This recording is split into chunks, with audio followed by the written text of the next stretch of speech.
verte. Tous les Brugeois sont dans le rectangle quasi. Et tous les Gantois aux abords du grand rectangle. La tête au deuxième et la latte. La latte qui repousse cette tête d'Alphaba. Encore une fois, ce sont les défenseurs centraux qui étaient venus porter le danger là sur cette phase arrêtée. On repart du côté gantois. Et on relance correctement dans les pieds d'El Ganassi. Encore une fois, c'est très bien joué de la part d'El Ganassi. Jorgensen, il a du champ pour frapper. La balle repoussée par Verbis dans les pieds de Koulibaly. Et le poteau qui vient à la rescousse des Brugeois. Ce n'est pas terminé. Ljubijankic au deuxième poteau. Verbis de nouveau. Et un nouveau poteau de Koulibaly. Cette action va-t-elle se terminer? Eh bien oui, avec une frappe à côté de Yacine El Ganassi. Eh bien une action complètement folle dans ce match. Après 18 minutes de jeu, 2 poteaux dans la même action. Et les Brugeois peuvent remercier la chance sur cette phase. On revoit la frappe de Jorgensen dans un premier temps. Poteau d'Elimane Koulibaly. Et puis ça va encore être un peu du flipper ici avec une balle repoussée par Verbis. Koulibaly qui manque vraiment de chance sur cette action mais qui aurait dû conclure d'aussi près. Alors le premier but tombera-t-il sur phase arrêtée? Premier corner pour le cercle de Bruges. Déviation deuxième poteau et Dominique Fowley qui se loupe et qui est surtout allé percuter le poteau sur cette action. Invariablement, c'est encore El Ganassi qui donne ce coup de coin. Koulibaly, la tête, le sauvetage miraculeux de Verbis une deuxième fois. Et on dégage du côté de Neto. Et bien là, les Brugeois peuvent remercier leur gardien qui a encore fait des miracles sur cette action. On revoit la tête d'abord de Koulibaly. Et puis, c'est un peu chanceusement que Bram Verbis sort ce deuxième ballon. C'est toujours 0-0. Et ce n'est pas les occasions qui manquent du côté gantois. Mais on ne parvient pas à concrétiser pour l'instant. Nouveau coup de coin, El Ganassi dans le paquet, ballon repoussé par Bram Verbis, pardon, le but non, c'est sauvé de la tête par Vian sur la ligne. Eh bien décidément, ce ballon ne rentrera pas sans doute pour les Gantois, en tout cas pas dans cette première période, si ça continue comme cela. Alors, on va revoir une nouvelle fois cette action avec la frappe manquée par Arzo. Et c'est Alphaba qui avait frappé sur... le crâne finalement de Denis Vian. A priori le ballon n'est pas rentré. Les Gantois qui reprennent la possession du ballon. Baric avec Smolders qui a un peu d'espace devant lui. Il va tenter de trouver El Ganassi. Voilà qui est fait.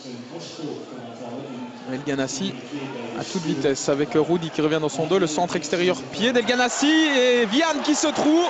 Et c'est encore une fois Bram Verbis qui est là pour sauver les meubles véritablement. El Ganassi face à lui, Rudy.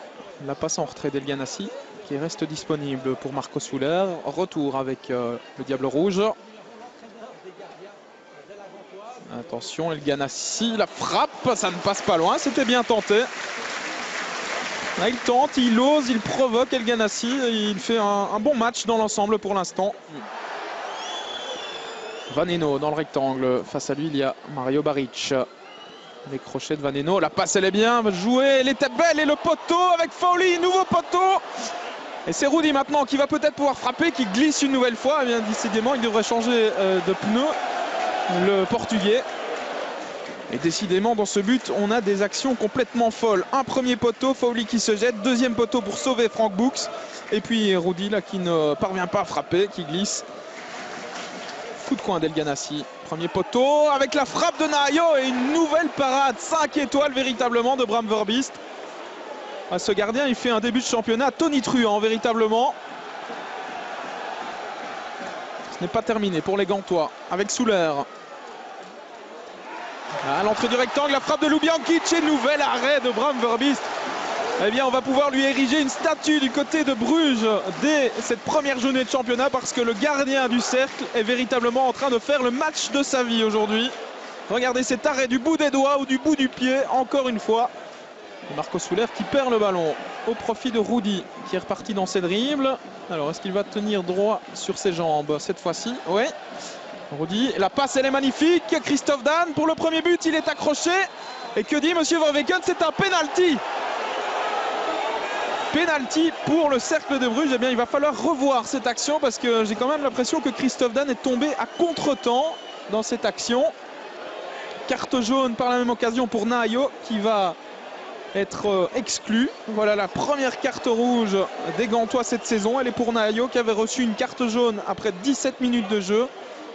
Et pas de doute dans le regard de Monsieur Verweken. On va revoir ça avec Christophe Dan qui glisse véritablement tout seul. Ouais, il se trébuche dans son propre pied. Christophe Dan. Alors, Oleg Yachuk à 10 minutes de la fin de cette rencontre pour le 1-0 via le montant.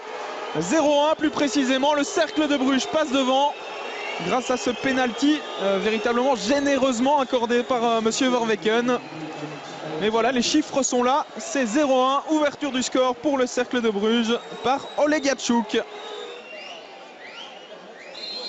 Et c'est la fin de ce Gantois Cercle de Bruges. Victoire du Cercle 0-1. Du côté brugeois, on se satisfera évidemment de ces 3 points arrachés grâce notamment à un exceptionnel Bram Verbiest dans les buts. Du côté de la Gantoise, on va sûrement pester sur ce penalty qui va encore faire couler beaucoup d'encre dans les jours à venir.